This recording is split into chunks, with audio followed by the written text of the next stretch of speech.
B. Le serviteur qui souffre. Le christianisme affirme que Ésaïe, chapitre 53, se réfère à Jésus quand il parle du serviteur qui souffre. Tous les juifs contemporains du Christ et les enseignants de la loi attribuaient le texte d'Isaïe au Messie attendu. Ce n'est qu'après le départ du Christ Jésus et la grande démonstration faite par les disciples du Christ, tous des juifs érudits dans les textes sur l'accomplissement des prophéties d'Isaïe par le Christ, que les prêtres renégats, face à l'interrogation soulevée par le peuple indécis, ont décidé de trouver une parade en prétendant que ce serviteur qui souffre n'est rien d'autre que le peuple juif. Et à partir de là, Jéhovah a décidé que les Juifs allaient souffrir. Ne faisons pas mentir la prophétie. Lisez donc le récit des Actes des Apôtres et, dans la foulée, lisez aussi les 4 évangiles qui sont parvenus jusqu'à nous sur la douzaine qui ont été écrits à l'origine. En réalité, Ésaïe 53 est la continuation directe du chapitre 52, décrivant l'exil et la rédemption du peuple juif. Les prophéties sont écrites utilisant la forme du singulier, car les Juifs sont considérés comme une seule unité. Dans les textes juifs, Israël est appelé à plusieurs reprises, au singulier, le serviteur de Dieu. En fait, Isaïe ne mentionne pas moins de 11 fois dans les chapitres précédant le chapitre 53 que le serviteur de Dieu est Israël. Il est toujours facile pour des rabbins de convaincre les élèves des yeshivot qui n'ont jamais lu les textes du Nouveau Testament. Et là encore, on a droit à une allégation sans référence. Quels sont les textes qui mentionnent 11 fois que le serviteur de Dieu est Israël? Vous me faites penser aux pseudo-témoins de Jéhovah qui, voulant s'attribuer l'accomplissement des prophéties, prétendent avoir dans leur organisation l'Élia dont a parlé le prophète Malachie. Au début, les différents chefs qui ont succédé les uns aux autres se prétendaient l'Élie, et comme ils n'accomplissaient rien de la prophétie jusqu'à leur mort, ils ont trouvé la parade en prétendant que leur collège central est la classe de l'Élie. Ainsi, les membres peuvent mourir, mais leur classe est immortelle. Mais lorsqu'ils seront confrontés au véritable Élia, leur fin sera inévitable. Si on essaie d'adapter le texte d'Isaïe sur le peuple juif, rien ne s'est accompli, mais si on l'adapte sur le Christ, on ne peut que répéter ce qu'il a déjà dit, tout est accompli. Jean 19, 30. Laissez sortir ce peuple qui était aveugle, quoiqu'il eût des yeux, et sourd, quoiqu'il eût des oreilles. Ésaïe 43, 8. Il est temps que tout le peuple juif se mette en conformité avec les prophéties, et donc, s'il refuse de voir son Messie, à quoi lui servent ses yeux? S'il refuse d'entendre la vérité, à quoi lui servent ses oreilles? Et s'il ouvre sa bouche pour blasphémer et insulter son roi, à quoi lui sert sa langue? Qu'ils sont beaux sur les montagnes les pieds du messager de bonnes nouvelles, qui publie la paix, du messager de très bonnes nouvelles, qui publie le salut, qui dit à Sion, ton Dieu règne. Ésaïe 52, 7. Ce texte est-il symbolique ou fait-il référence à un vrai messager de Dieu? Imaginez la perversion de ceux qui ont condamné à mort le Christ et qui ont décidé de lui abîmer ses pieds en le clouant, afin que le peuple qui a assisté au supplice ne puisse faire la relation avec le texte prophétique. Pour être sûr qu'il mourrait avant le début du Shabbat, le Messie a été torturé un maximum, supplicié, flagellé, puis recouvert d'une couronne d'épines qui pénétrait sa chair, puis cloué, puis exposé à la vindicte des serviteurs du grand prêtre, puis transpercé post-mortem pour être sûr qu'il était bien mort. À son dernier soupir, son apparence n'avait plus rien d'humain, son apparence n'était plus celle des fils d'Adam. Les pharisiens et autres guides du peuple, dans leur folie à tuer un homme, ont accompli eux-mêmes une partie de la prophétie relative au Messie. La sauvagerie avec laquelle se sont acharnés sur le Messie ceux qui se disent détenteurs de la connaissance dénote avec le message d'amour transmis par leurs victimes. Ce n'est certainement pas avec de telles actions que les Juifs peuvent faire du prosélytisme chez les nations. Ce jour-là, leur crédit en a pris un coup. Voyez, mon serviteur prospère, il s'élève, grandit, est placé très haut. Autant la multitude fut stupéfaite à son sujet, car il était défiguré au point de n'avoir plus rien d'humain, son apparence n'était plus celle des fils d'Adam. Autant il fera accourir des peuples nombreux, les rois se tiendront bouche close devant lui, car ce qui ne leur a pas été compté, ils le verront, ils observeront ce qu'ils n'avaient pas ouï dire. Lorsque le Christ reviendra, il aura l'apparence qu'il avait avant de prendre forme humaine au sein de Marie. Et ainsi, cette prophétie, qui n'est pas encore totalement accomplie, sera pleinement finalisée. Son apparence ne sera plus celle des fils d'Adam. Les rois des nations s'inclineront devant lui, car il sera très haut placé. Elle a été en partie accomplie lorsque les Juifs ont torturé le Messie au point de le rendre méconnaissable. Parce qu'ils l'ont dénaturé de la tête aux pieds, il n'est que justice que tous les antichrists soient à leur tour enlaidis de la tête aux pieds par une lèpre blanche ultra dévorante. Lu correctement, Ésaïe 53 décrit clairement et ironiquement le peuple juif comme étant meurtri, écrasé et mené à l'abattoir comme des moutons entre les mains des nations du monde. Ces descriptions sont utilisées dans les textes juifs pour décrire en détail et de manière imagée les souffrances du peuple juif. Ésaïe a clairement parlé d'un serviteur meurtri, écrasé et mené à l'abattoir, comme un mouton, et non comme des moutons. Là encore, le rabbin qui accuse autrui de modifier les traductions s'autorise de transformer le singulier comme un mouton en un pluriel comme des moutons dans le but évident de tromper son auditoire. Et une telle attitude est vraiment de l'inconscience devant Jéhovah, car le jour où il va se décider de mettre un terme à son long silence, des têtes vont tomber dans le panier et en dehors du panier. Une recrudescence anormale de lèpre blanche qui s'étendra dans tout le pays va susciter bien des interrogations. Et pour calmer la colère divine, le peuple se mettra à genoux et suppliera en disant « Bénis celui qui vient au nom de Jéhovah ». Qui a ajouté foi à ce que nous avons entendu? Et quant au bras de Jéhovah, à qui a-t-il été révélé? Il s'élèvera comme une jeune pousse devant quelqu'un, comme une racine qui sort d'une terre aride. Il n'a ni forme imposante, ni aucune splendeur, et quand nous le verrons, il n'y aura pas l'apparence pour que nous le désirions. Il était méprisé, il était celui que les hommes fuient, homme destiné aux douleurs et à avoir une connaissance de la maladie. Et c'était comme si la face de quelqu'un nous était cachée. Il était méprisé et nous le comptions pour rien. Vraiment, c'est de nos maladies qu'il s'est chargé et quant à nos douleurs, il les a portées. Mais nous l'avons considéré comme touché, frappé par Dieu et affligé. Mais il était transpercé pour notre transgression, il était écrasé pour nos fautes. Le châtiment qui devait servir à notre paix était sur lui, et à cause de ses blessures, il y a eu guérison pour nous. Nous tous, comme des brebis, nous étions errants, nous nous tournions chacun vers sa propre voie. Et Jéhovah lui-même a fait que la faute de nous tous rencontre celui-là. Il était serré de près et il se laissait affliger. Pourtant, il n'ouvrait pas la bouche. Il était mené comme un mouton à l'abattage, et comme une brebis qui devant ses tondeurs est devenue muette, lui non plus n'ouvrait pas la bouche. À cause de la contrainte et du jugement, il a été enlevé. Et qui s'intéressera aux détails de sa génération, car il a été coupé du pays des vivants. À cause de la transgression de mon peuple, il a reçu le coup. Et il fera sa tombe auprès des méchants et auprès de la classe des riches dans sa mort, bien qu'il n'ait pas commis de violence et qu'il n'y ait pas eu de tromperie dans sa bouche. Mais Jéhovah lui-même a pris plaisir à l'écraser, il l'a rendu malade. Si tu mets son âme comme sacrifice de culpabilité, il verra sa descendance, il prolongera ses jours et en sa main réussira ce qui est le plaisir de Jéhovah. À cause du tourment de son âme, il verra, il sera rassasié.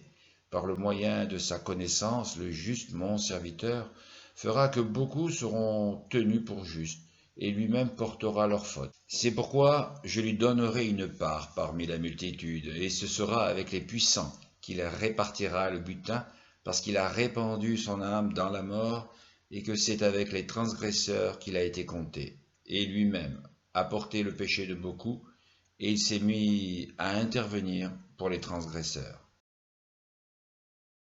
Petite démonstration de logique, juste histoire de montrer l'hypocrisie ou peut-être l'incapacité des enseignants qui n'ont pas eu la chance de naître avec l'Esprit Saint. Dans les versets suivants, Ésaïe utilise le singulier pour parler du serviteur et le pluriel pour parler du peuple juif. On ne peut pas être plus clair.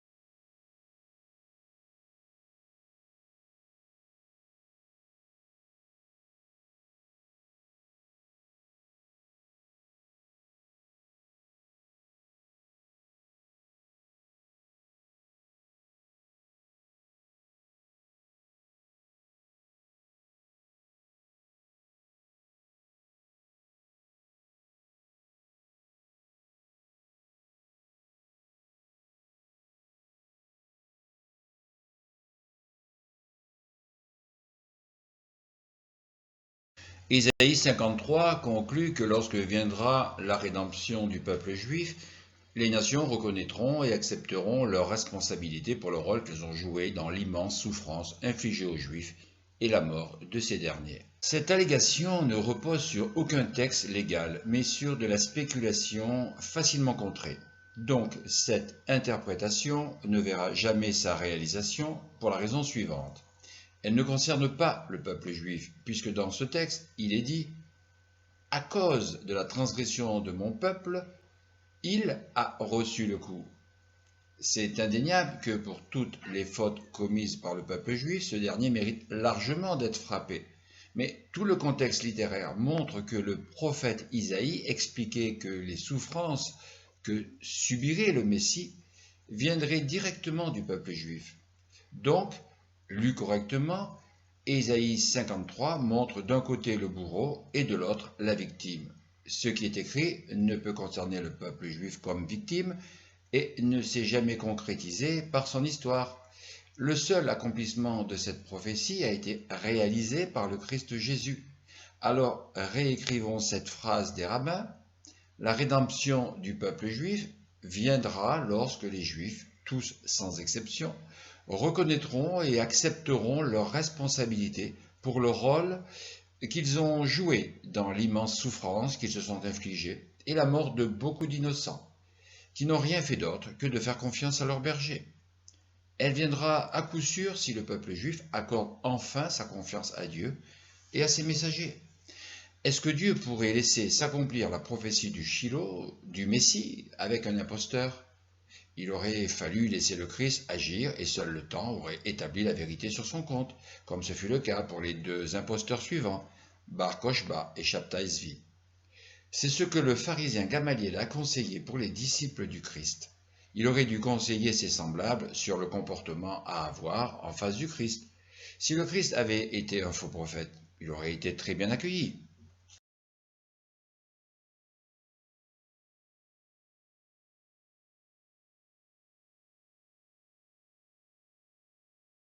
4. La croyance juive se fonde uniquement sur une révélation nationale. Tout au long de l'histoire, des milliers de religions ont été créées par des individus tentant de convaincre les gens qu'ils étaient les vrais prophètes de Dieu. Mais les fondements d'une religion basée sur une révélation personnelle sont excessivement fragiles car il est impossible d'en vérifier la véracité. En effet, n'ayant pu entendre Dieu parler à cette personne, tous doivent la croire sur parole. Même si celui qui proclame avoir reçu une révélation personnelle accomplit des miracles, cela ne prouve pas qu'il soit un vrai prophète. Tout ce que les miracles prouvent, en supposant qu'ils soient authentiques, est qu'il dispose de certains pouvoirs. Cela n'a rien à voir avec sa revendication d'être reconnu comme prophète. Certains individus, tout au long de l'histoire, ont effectivement créé une multitude de religions. Certaines, après la mort de leurs fondateurs, ont perduré et d'autres ont disparu. C'est ce que le pharisien Gamaliel a en partie expliqué. Voir Actes 5, 34 à 40. Mais certains individus plus subtils ont créé des religions à l'intérieur même des religions, faisant naître des sectes qui divisent au lieu d'unir. Exemple, les catholiques, les orthodoxes et les protestants chez les chrétiens, les sunnites et les chiites chez les musulmans, les pharisiens, les sadducéens, les esséniens, les zélotes, les samaritains et bien d'autres au temps du Christ, chez les juifs. De nos jours, toutes ces appellations qui désignaient des juifs, tous opposés en matière de compréhension de la parole divine, ont disparu pour faire place à des nouvelles qui attestent encore que la compréhension des hommes en matière de religion les divise au lieu de les unir. Ces individus du passé ont réussi à convaincre leurs disciples qu'ils parlaient au nom de Dieu, tout comme le font les rabbins de nos jours. Celui qui a écrit le texte précédent et reproduit ci-après devrait réfléchir avant de le rendre public. Mais les fondements d'une religion basée sur une révélation personnelle sont excessivement fragiles, car il est impossible d'en vérifier la véracité. Depuis des millénaires, la religion juive a des fondements excessivement fragiles, car personne n'a jamais vérifié la véracité ou pu prouver cette véracité de la révélation personnelle que Moïse prétend avoir reçue de Dieu. En effet, n'ayant pu entendre Dieu parler À cette personne, tous doivent la croire sur parole. En effet, aucun humain n'a entendu Dieu parler à Moïse, et cependant tous doivent le croire sur parole. Même si celui qui proclame avoir reçu une révélation personnelle accomplit des miracles, cela ne prouve pas qu'il soit un vrai prophète. Malgré sa révélation personnelle, malgré tous les miracles rapportés dans la Torah par Moïse lui-même, et non par des observateurs neutres tels Matthieu, Marc, Luc et Jean, qui ont rapporté les miracles de Jésus, cela ne prouve pas que Moïse soit un vrai prophète. Je suis certain que le rabbin qui a écrit tout ce texte, s'il avait vécu du temps de Moïse, aurait demandé sa lapidation en se rangeant du côté de Dathan, de Corée et des 250 rebelles contestataires. Est-ce que ce rabbin peut prouver qu'il est agréé par Jéhovah? Qui veut finir comme Corée, Dathan et consorts? Qui veut voir sa peau blanchir du sommet du crâne à la pointe des orteils? Qui veut devenir aveugle, sourd et muet? Qui veut dormir dans la rue parce que sa maison est envahie par toutes sortes d'animaux et d'esprits impurs? Un vrai prophète, c'est avant tout un homme chargé de protéger le peuple de dangers qui lui seraient fatals en les annonçant à l'avance. Et si en face de lui, il y a d'autres prophètes qui annoncent le contraire, mettant ainsi le peuple en danger, alors les miracles sont nécessaires afin d'accréditer le vrai face aux usurpateurs de fonction, comme ce fut le cas entre Éliaou le Tishbite et les 450 prophètes de Baal. Les rabbins prétendent enseigner la parole de Dieu alors qu'ils sont tous en contradiction, égarant ainsi ceux qui les écoutent. Qu'ils produisent des miracles afin de prouver que leurs paroles sont véritables. Le Christ avait annoncé la destruction du temple.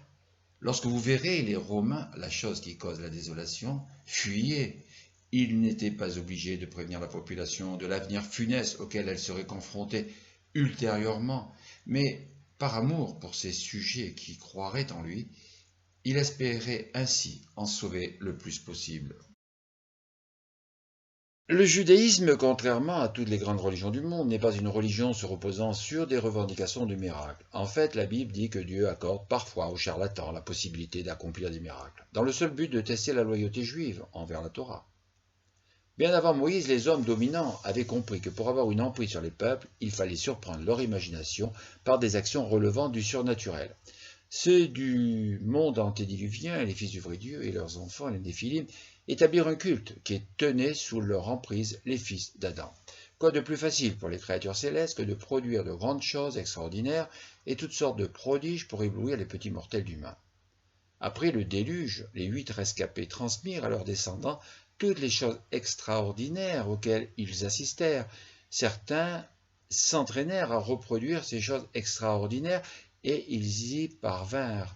Forts de ce pouvoir limité aux capacités humaines et devenant suffisamment nombreux pour former un État politique, guerrier et religieux, ils réintroduisirent toutes les histoires qui avaient survécu au déluge. Ce n'est donc pas étonnant que toutes les puissances qui s'élevèrent les unes après les autres s'attribuèrent le culte des anciens dieux dans le but d'asseoir leur autorité sur les hommes.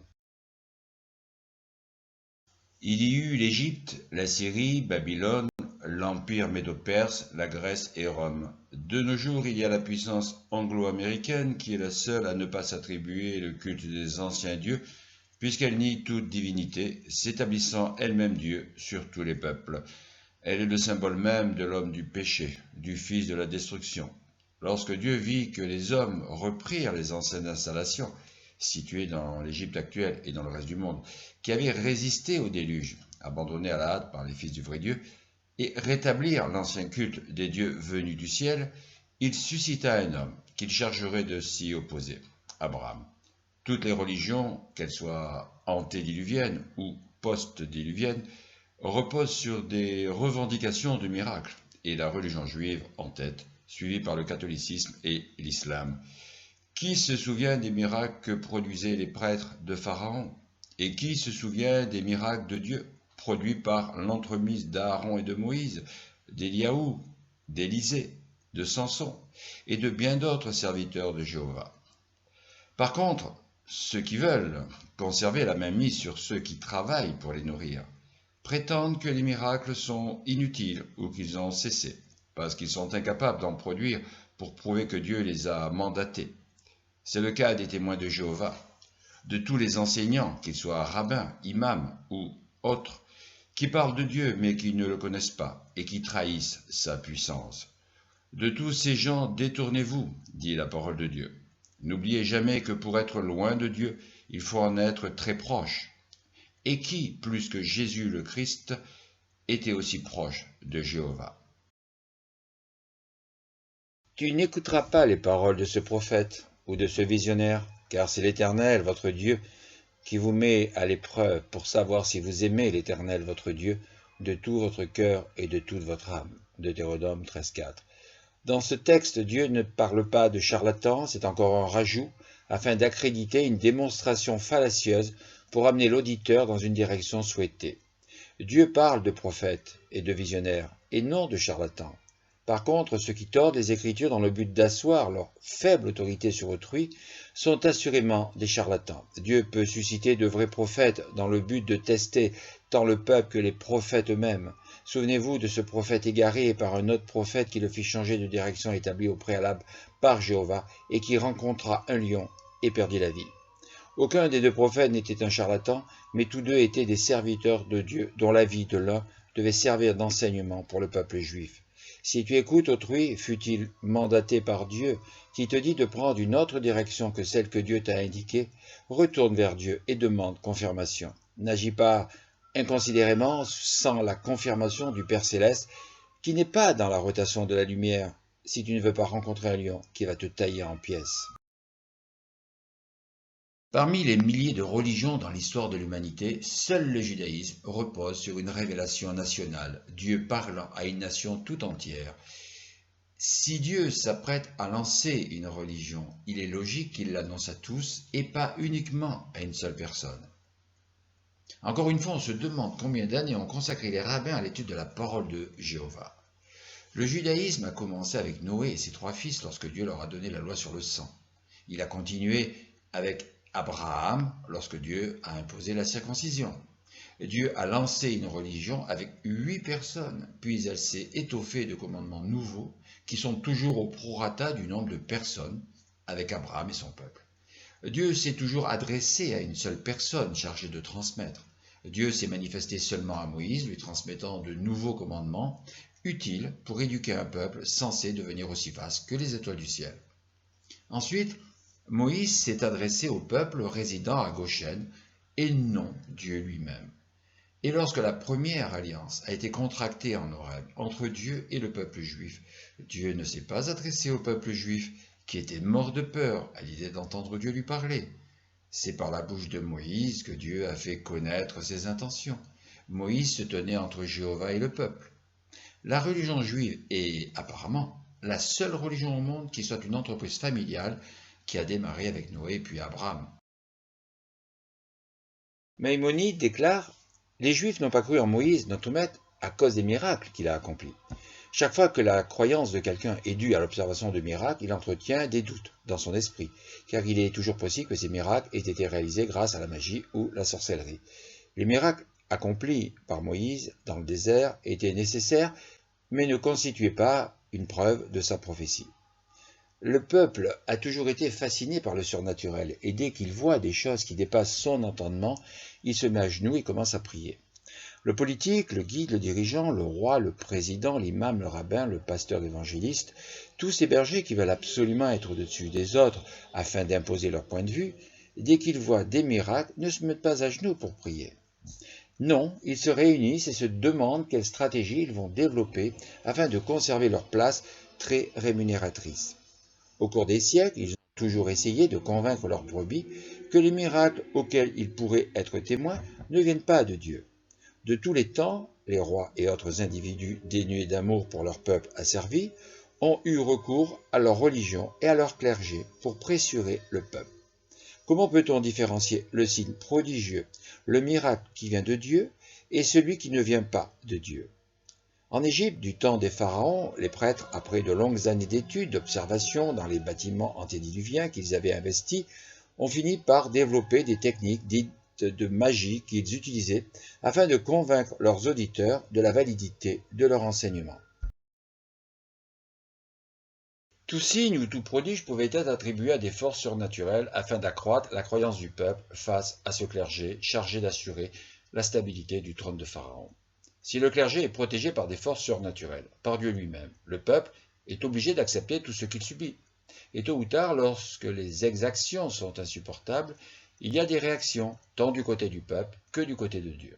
Dieu envoie un homme chargé de lutter contre les prêtres qui asservissent le peuple par le biais de leur magie, de leur sorcellerie, alors qu'en fait, ils n'utilisent rien d'autre que des tours de passe-passe, d'illusions, des effets spéciaux qu'ils ont mis des années à mettre au point, pendant que le peuple est occupé à travailler dur, sans être mis au courant des travaux de recherche que le clergé est chargé de faire. Et forcément, des millénaires plus tard, les masses populaires ne savent pas ce à quoi elles ont affaire. Magie, sorcellerie ou tour de passe-passe. Moïse oppose aux trucs des prêtres magiciens d'Égypte des trucs de Dieu, d'abord équivalents, afin d'intéresser le camp adverse au combat qu'il était convaincu de gagner, faisant confiance à ses techniques secrètes. Et petit à petit, les signes de Moïse deviennent plus importants et les prêtres magiciens sont incapables d'en faire autant. Et ils finissent par avouer qu'ils ont certainement en face d'eux le seul et unique vrai Dieu. L'autre raison qui pousse Jéhovah à agir de la sorte est d'enseigner aux hommes, tant présents à cette époque que ceux qui viendront dans les futures générations, à faire la différence entre le miracle que seul Jéhovah est capable de réaliser, comme ramener un mort à la vie, et le signe à l'apparence miraculeuse qui est produit par les sciences et techniques des hommes. Les termes magie et sorcellerie ne sont que des fioritures pour éblouir ceux qui manquent de connaissances ou juste des mots, afin de discréditer les vrais messagers de Dieu. Réfléchissez à 2 fois avant de traiter un miracle qui vient de Jéhovah de magie ou de sorcellerie. Il risque de ne pas apprécier et vous en feriez les frais. Se retrouver couvert de la tête aux pieds de la lèpre blanche n'est pas du plus bel effet. Évitez également de croire que certains prodiges viennent de Dieu s'ils ont été créés par des appareils de haute technologie. Afin d'être sûr, il faut se rappeler la technique que Dieu a utilisée avec Moshe. Les signes produits par l'homme sont limités en puissance et en nombre, et les signes produits par Dieu sont illimités en puissance et en nombre. Si un homme produit des signes, attendez de voir jusqu'où il peut aller. Et même si derrière cet homme se cache une créature céleste, peu importe le nom qu'elle porte, le raisonnement est identique. S'il est limité et s'il ne sert pas les intérêts de Jéhovah, alors c'est qu'il n'est pas le serviteur de Dieu. Mais si les signes qui accompagnent sa venue sont progressifs en puissance et en quantité, et s'il n'utilise que la parole de Dieu, et rien que la parole de Dieu, sans aucun autre livre écrit de la main impure de l'homme, dans le but de vous ramener dans le giron de Dieu, alors assurément cet homme est celui qui vient au nom de Jéhovah. Si Moïse était votre maître, vous n'auriez pas besoin d'autres livres pour contourner les écrits mosaïques. Au lieu de passer des heures inutiles dans des écrits désavoués par Jéhovah, vous devriez vous consacrer à plein temps dans la lecture des livres transmis uniquement par les serviteurs de Dieu, comme Jéhovah l'a vivement recommandé à Josué.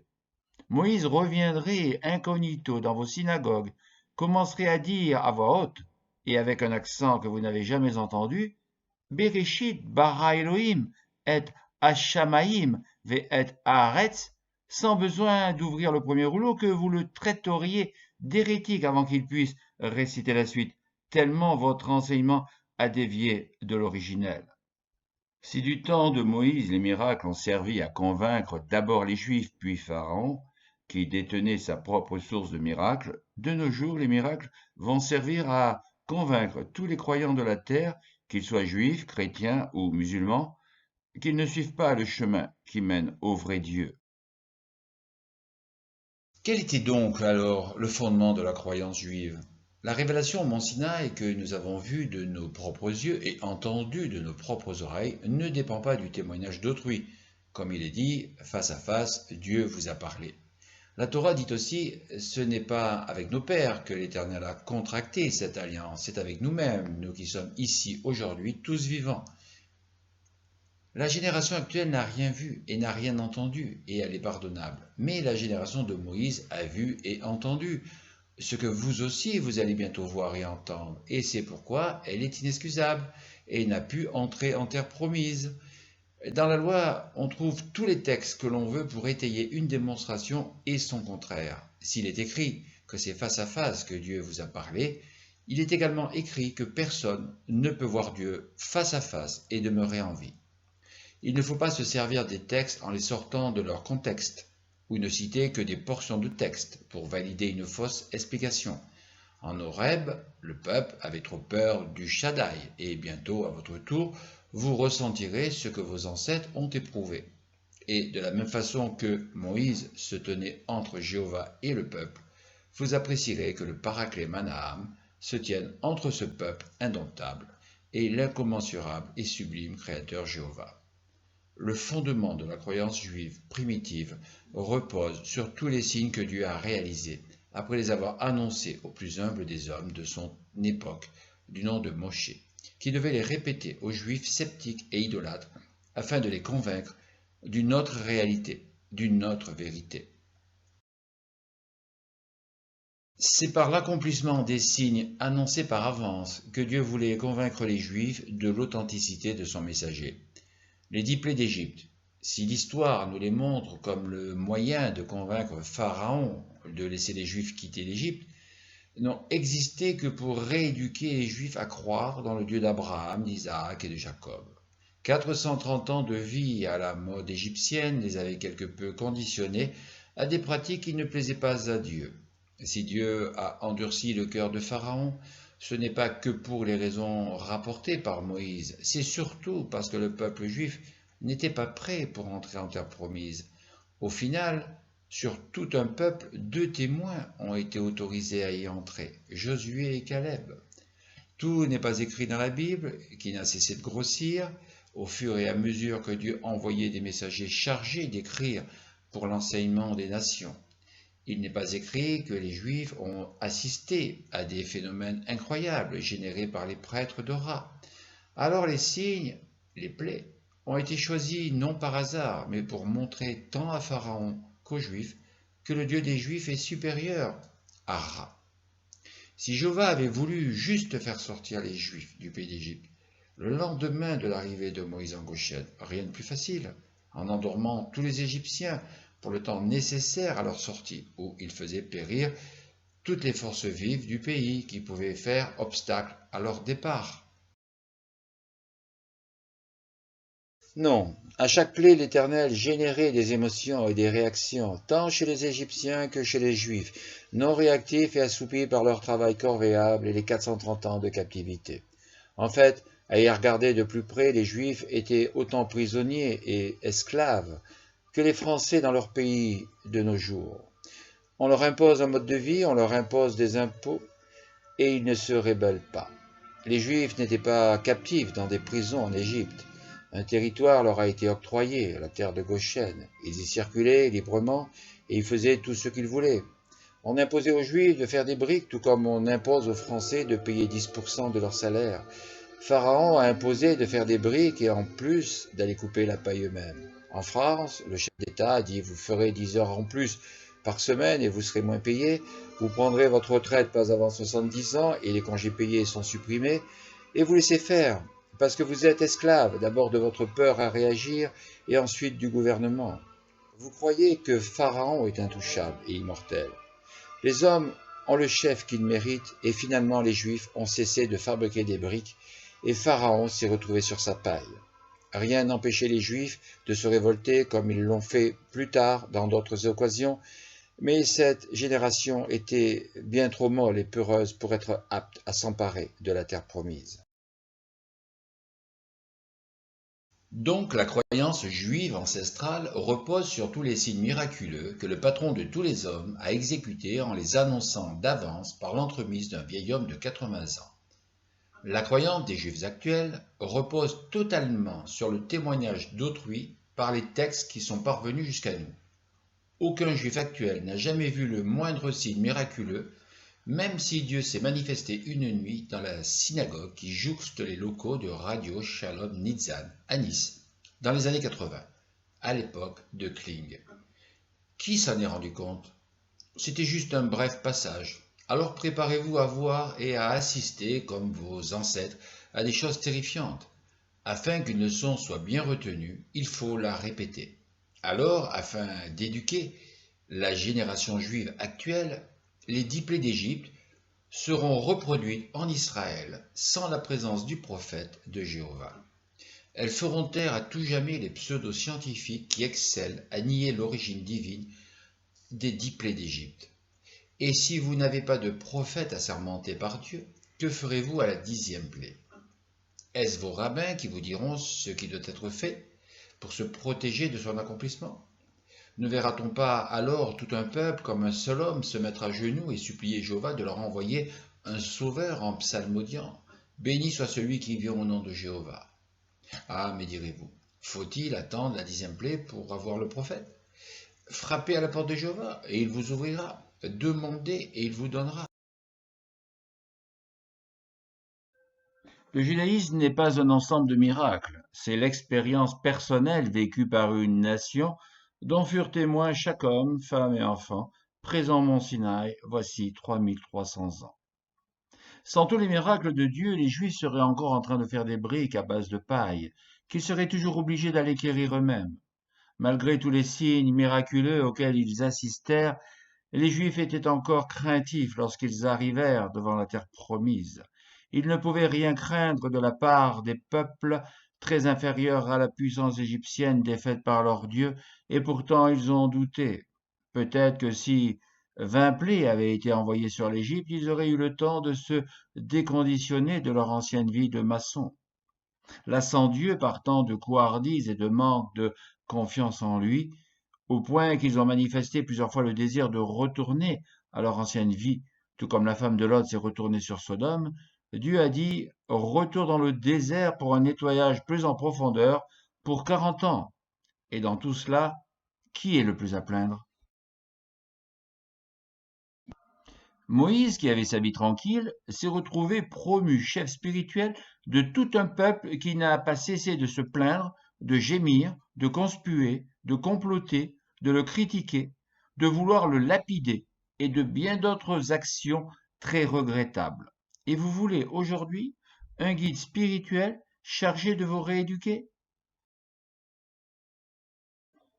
Vous voulez accélérer la venue du Messie et vous pensez que le Messie sera un simple homme choisi parmi 7 milliards d'êtres vivants. Devant moins d'1 million de Juifs, Moïse a échoué à pénétrer en terre promise à cause du mauvais comportement des Juifs. Et vous voulez qu'un homme sensé revive le calvaire que tous les messagers ont vécu par la faute de vos ancêtres. Le Messie ne doit pas être un humain, un fils d'homme, pour avoir suffisamment de patience pour vous supporter. Nous sommes dans la période messianique, dans la période finale des jours, et donc pour asseoir définitivement l'autorité de Dieu via son prophète Élia, Jéhovah utilisera tous les signes miraculeux et toutes les plaies pour faire taire et éliminer tous ceux et toutes les choses qui feront obstruction à la propagation de son enseignement, le seul et le vrai, sur toute la terre.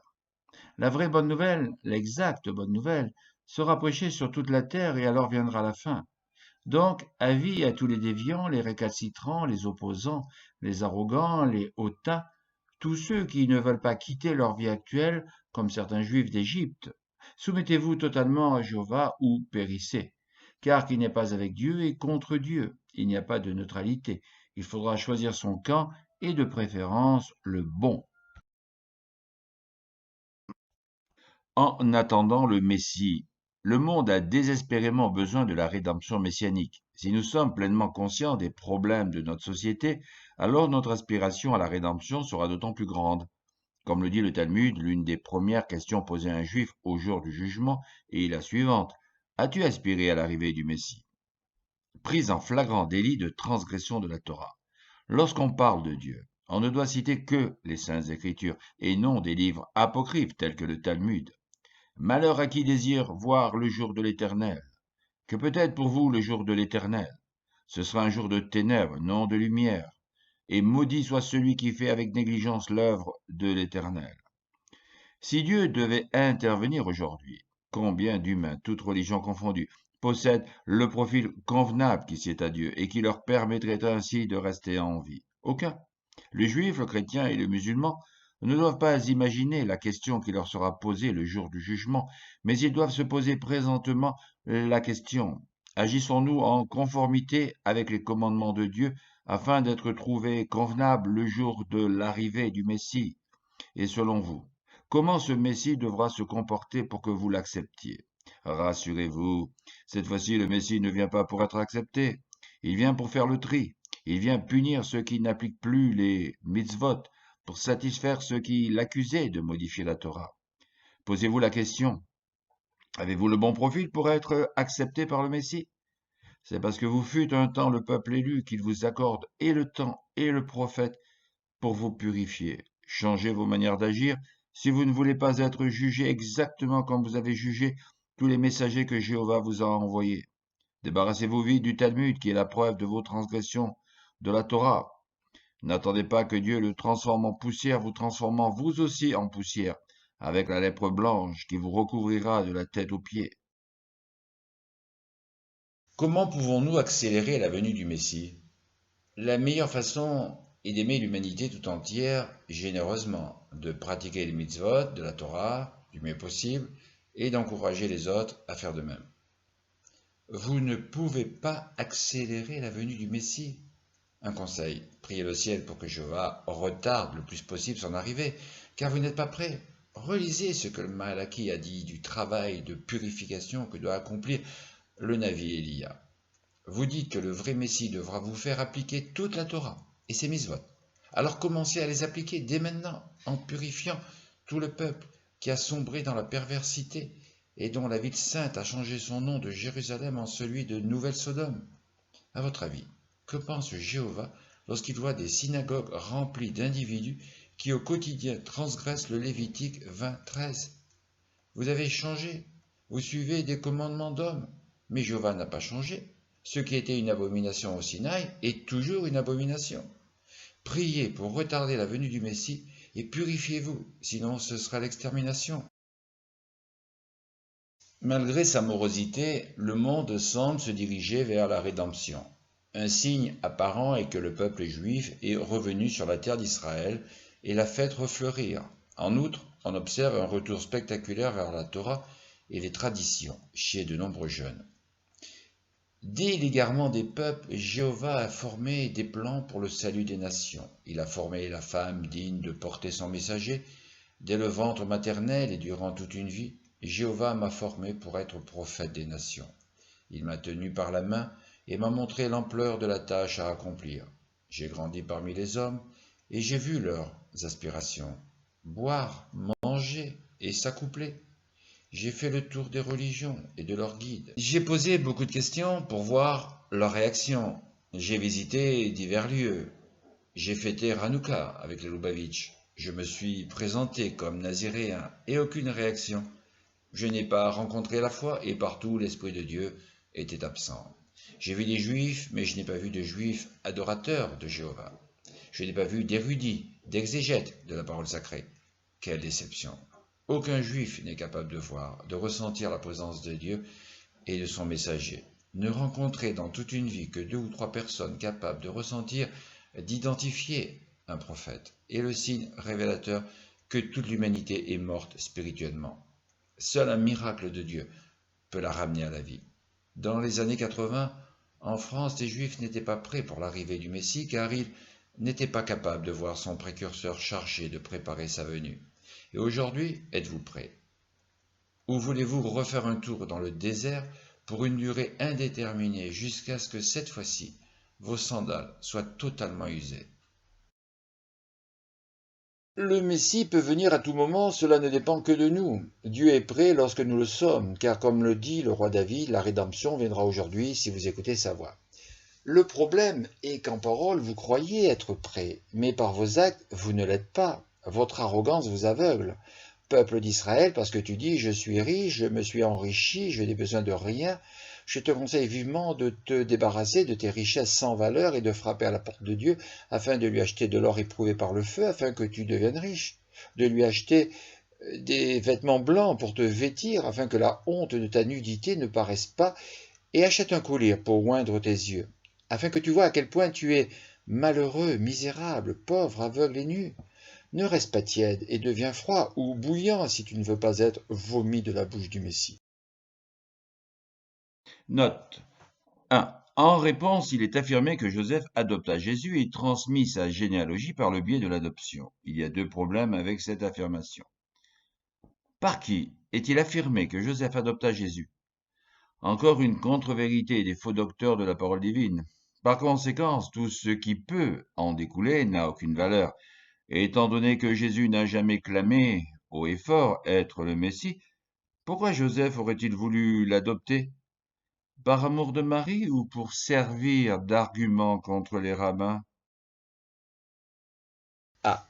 L'idée de transmettre sa ligne généalogique paternelle par adoption ne repose sur aucun fondement de la Torah. Un prêtre peut adopter un fils d'une autre tribu, mais ce fils ne peut devenir prêtre par cette adoption. Seuls les Lévites sont autorisés à exercer la prêtrise, et pourtant, à l'époque du Christ, Anne, Caïphe et tous les prêtres n'étaient pas des Lévites. Alors, par quel miracle se sont-ils retrouvés grands prêtres?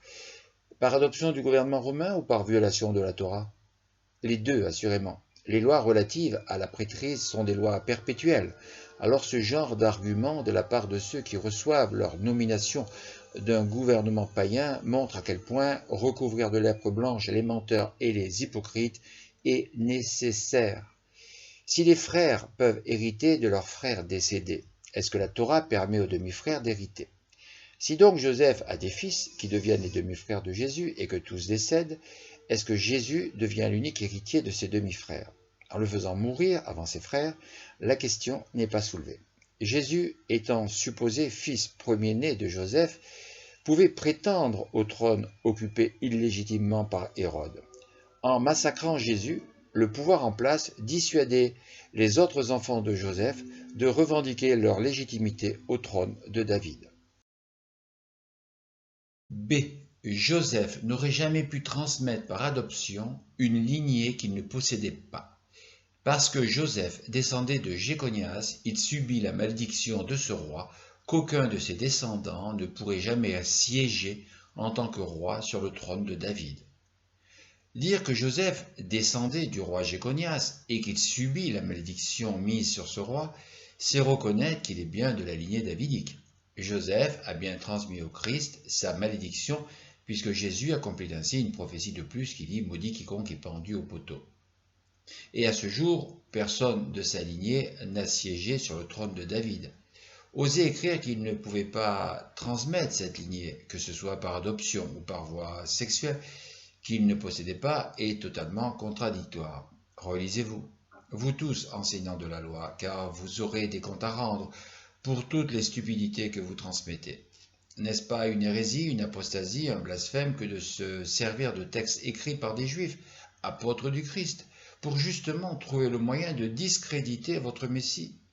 A-t-on déjà vu Eliaou le Tishbite se servir des textes de Baal pour démontrer à ses adorateurs leur égarement? Vous ne possédez donc pas les généalogies d'Adam jusqu'à votre président actuel, qui siège illégalement sur le trône de David. Qu'attendez-vous pour le remplacer par le vrai Shiloh? Ah, vous n'avez aucun moyen pour l'identifier.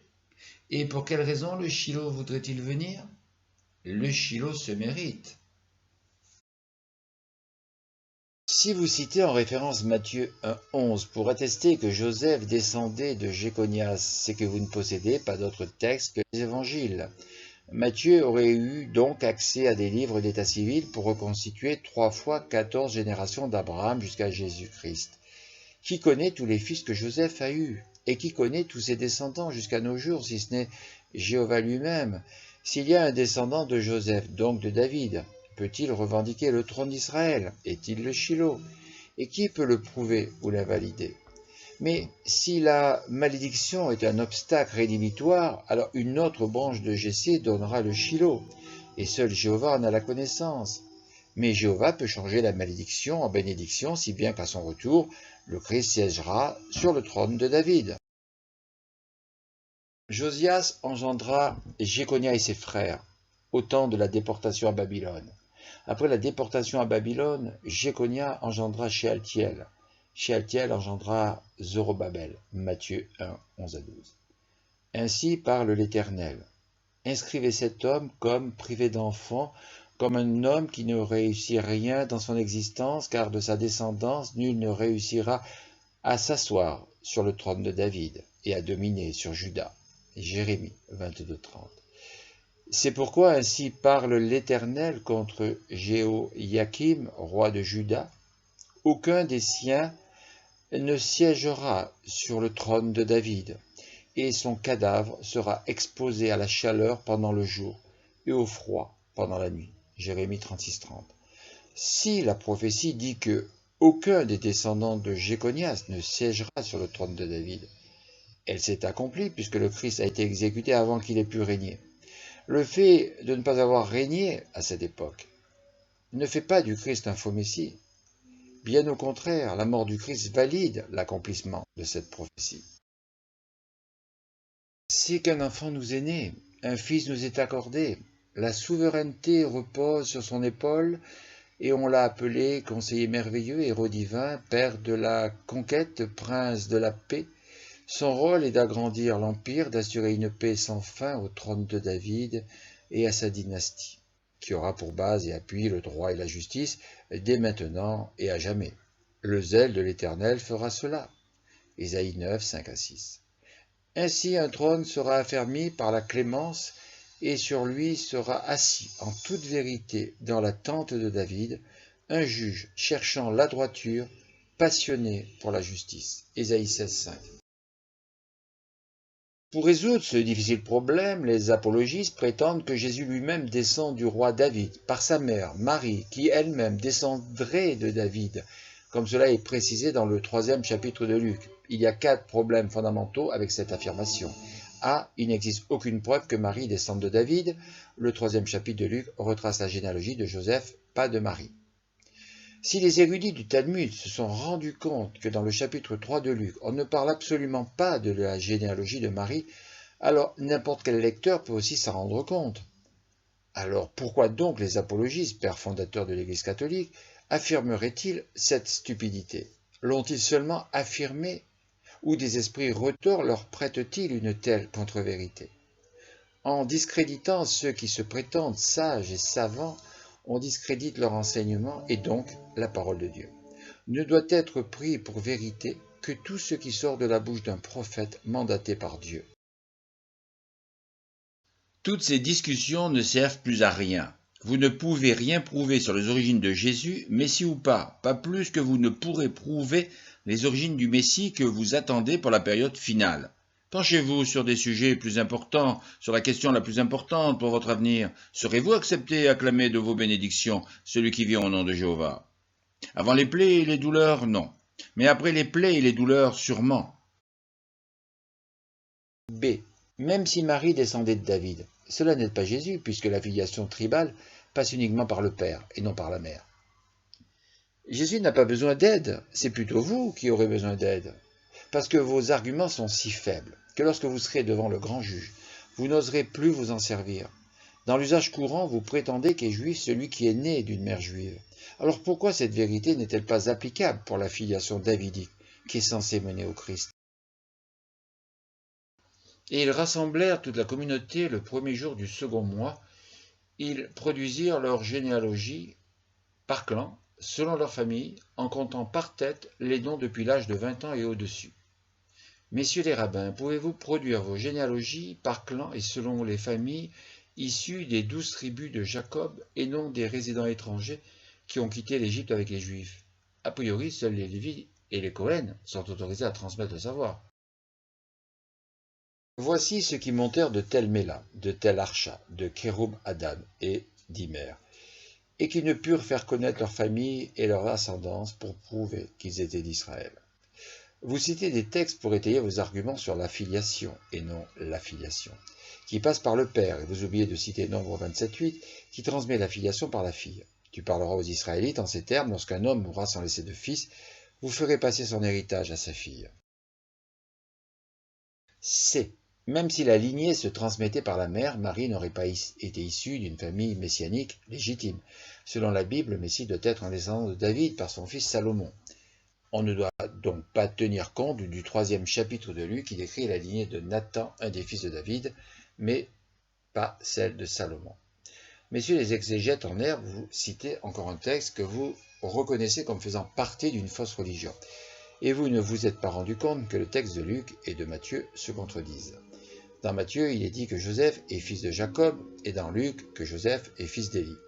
Dans Matthieu, il y a 40 personnes pour donner naissance à Jésus, et dans Luc, il y a 55 personnes. Ces deux différences rendent caduque toute démonstration sur la véritable filiation du Christ. La preuve ne pouvant être apportée par les hommes, il appartient à Dieu seul de révéler si J.C. est le Messie. Vous avez voulu accréditer votre démonstration de preuve qui porte un coup dur à votre crédit. Et tout le monde sait que vous savez tirer profit du crédit que vous accordez à autrui. Ce sera lui qui bâtira une maison à mon nom, et j'affermirai pour toujours son trône royal. Moi-même, je serai pour lui un père, et lui, il sera pour moi un fils. S'il commet des fautes, je le corrigerai avec le bâton des hommes et avec les coups des humains. Mais ma bienveillance ne se retirera pas de lui, comme je l'ai retiré de Saül, que j'ai écarté devant toi. Ta maison et ton règne seront pour toujours assurés devant toi, ton trône pour toujours affermi. Dans ce texte, il est écrit que Dieu affermira le trône de Salomon. Il n'est pas précisé que le Messie doit impérativement passer par lui. Dieu confirme que c'est la maison et le règne de David qui sont assurés et affermis pour toujours. Et pourtant, le trône de David est vacant depuis plus de 2000 ans. Que doit-on en penser? Il m'a dit, ton fils Salomon bâtira ma maison et mes parvis, car je l'ai choisi pour mon fils et je serai moi-même pour lui un père. J'affermirai pour toujours son règne s'il s'en tient, comme aujourd'hui, à la pratique de mes commandements et de mes ordonnances. Dans ce texte, il est écrit que Dieu affermira le trône de Salomon, mais avec une précision supplémentaire, une condition suspensive d'obéissance au commandement de Dieu. Fils de Méléa, fils de Ména, fils de Matata, fils de Nathan, fils de Johanna, fils de Réza, fils de Zorobabel, fils de Shealtiel, fils de Néri. D. Luc 3,27 cite Shealtiel et Zorobabel dans sa généalogie. Ils apparaissent tous deux également dans Matthieu 1,12 en tant que descendants de Jéconias qui fut maudit. Si Marie descendait d'eux, cela la disqualifierait en tant qu'ancêtre du Messie. Vous avez dit précédemment que le chapitre 3 de Luc ne parle que de la généalogie de Joseph et nullement de Marie. Alors pourquoi essayez-vous de l'inclure? Prenez-vous vos lecteurs pour des demeurés? Selon le contexte, le Shealtiel et le Zorobabel ne peuvent pas être les mêmes que les deux cités dans Matthieu 1,12. Dans Luc, Shealtiel est fils de Néri et non fils de Jéconias. Encore une fausse preuve qui tombe à l'eau. Avez-vous tenu le même raisonnement pour les deux autres faux messies de votre histoire? Après la déportation à Babylone, Jéconia engendra Shealtiel. Shealtiel engendra Zorobabel. Dans Matthieu, Shealtiel et Zorobabel occupent respectivement la 29e et 30e place en partant d'Abraham. Dans Luc, ils occupent la 35e et 36e place en partant d'Abraham. Incontestablement, les deux personnages ne sont pas les mêmes, ou alors il y a eu des erreurs commises, voulues ou non, au fil des siècles. Peut-être que le juif Luc a voulu piéger les rabbins de la période finale des jours. Maïmonide consacre une grande partie du Guide des égarés à l'idée fondamentale que Dieu est incorporel, ce qui signifie qu'il n'assume aucune forme physique. Dieu est éternel au-dessus du temps. Il est infini, au-delà de l'espace. Il ne peut pas être né et ne peut pas mourir. Dire que Dieu prend une forme humaine rend Dieu petit, diminuant à la fois son unité et sa divinité. Comme le dit la Torah, Dieu n'est pas un mortel. Dans la cour de justice des hommes, seul un juge nommé par le pouvoir en place peut siéger.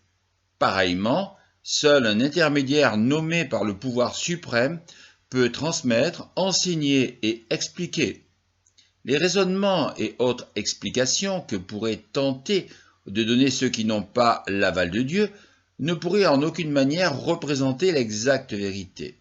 Vouloir enseigner de telles vérités, c'est commettre hérésie sur hérésie, et cela ne peut mener qu'à une apostasie totale.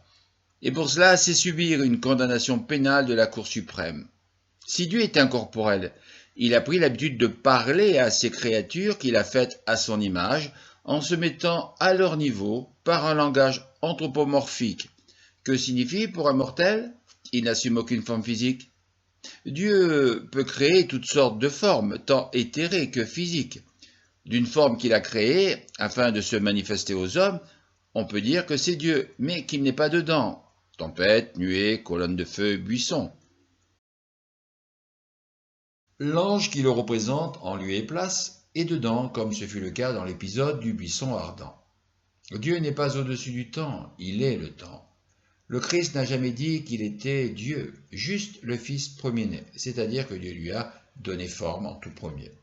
À la question « Quelle est la toute première chose que Dieu a eu l'idée de créer ?» Dieu a décidé de se créer une présence, une compagnie, afin de combler son immense solitude. Avec cette compagnie, ils ont ensemble commencé à remplir l'univers de toutes sortes de mondes et de créatures. Qui peut rendre gloire à Dieu de son existence, de sa présence et de toutes ses œuvres si le suprême Dieu est seul? De par la responsabilité qu'il délègue, certains reçoivent le titre de Dieu, comme ce fut le cas pour JC, à qui fut confiée la tâche de créer le monde terrestre et ses occupants. Dieu n'est pas un mortel pour mentir, ni un fils d'Adam pour qu'il se ravise. Est-ce lui qui parle et ne tient point parole, qui affirme et n'exécute point?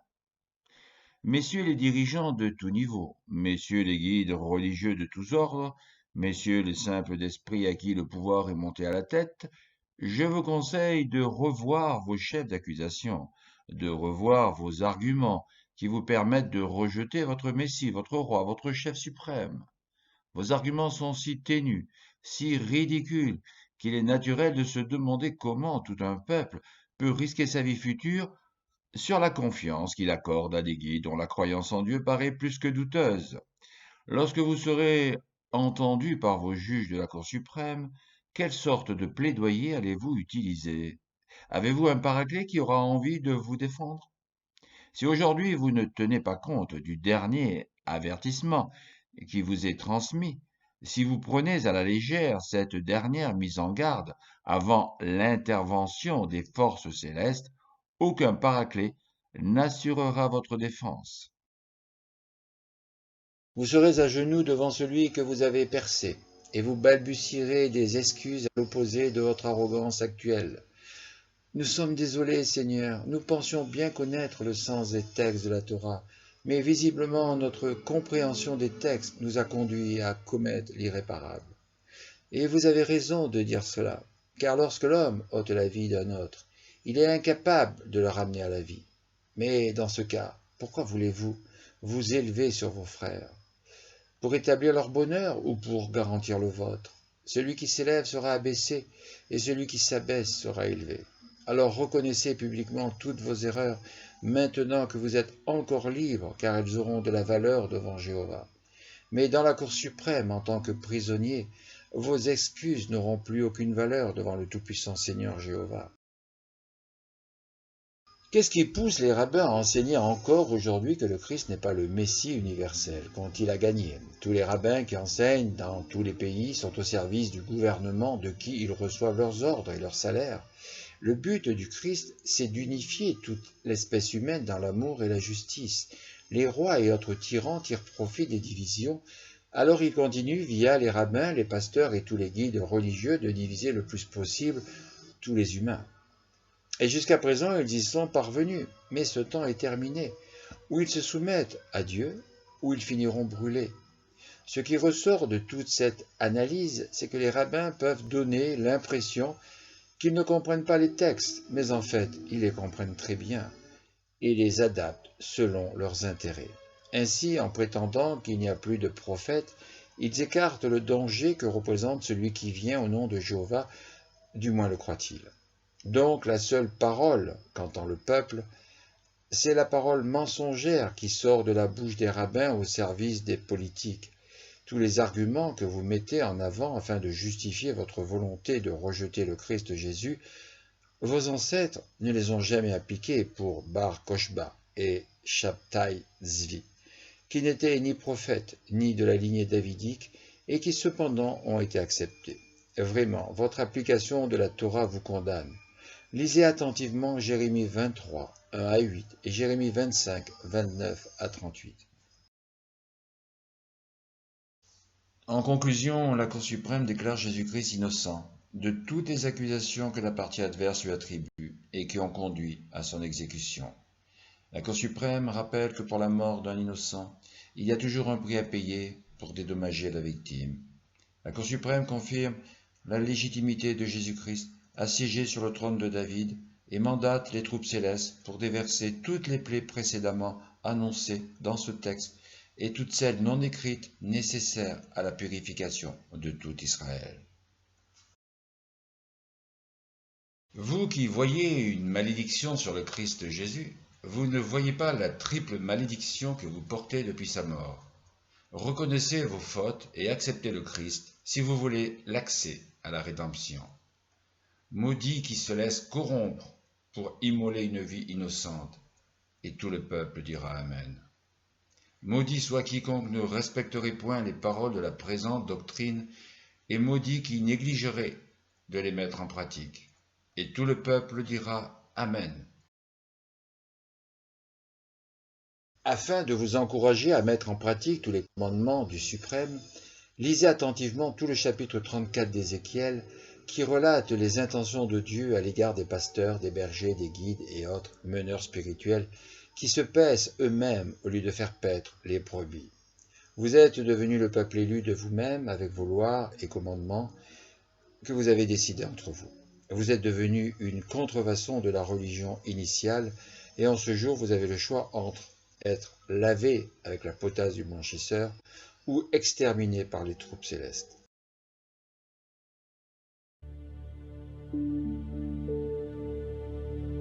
ירושלים, ירושלים, ההורגת את הנביאים וסוקלת את השלחים אליה. כמה פעמים חפצתי לקבץ את הבנה, את הניגולת, המקבץ את הדפוחיה, התחת כנפיה, ולא רציתם.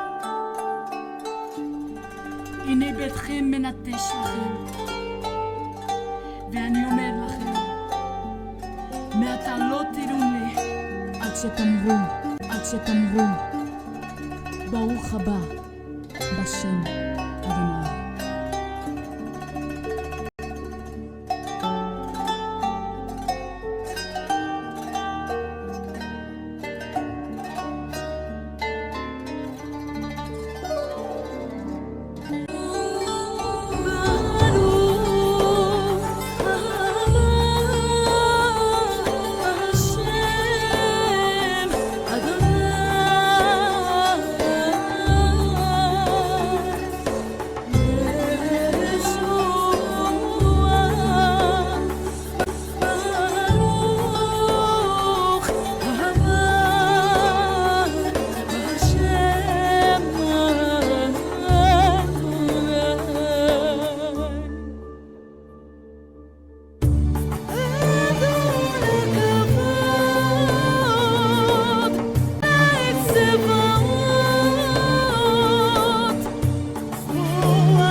Ooh.